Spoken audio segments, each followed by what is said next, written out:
So the action plan starts with creating an intervention team. The intervention team must include the principal. Principals must have a strong presence and leadership within a positive behavior support system in the school to maintain effective practices and sustain success.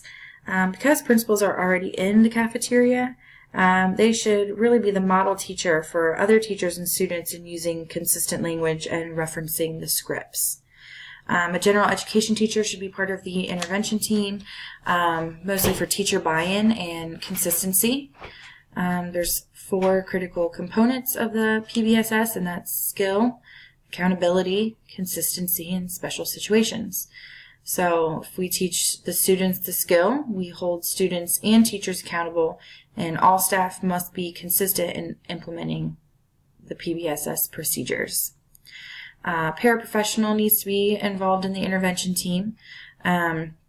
Bradshaw states that there needs to be a sufficient amount of training to all adults in the building on the bullying protocols that the school has.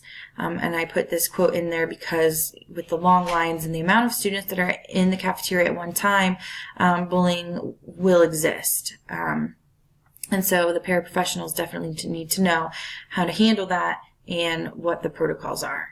A parent also needs to be included in the intervention team, especially a parent that volunteers their time to be on lunch duty. Same as the paraprofessional, they need to be trained and they need to report back to other parents that are also volunteering their time for that reason.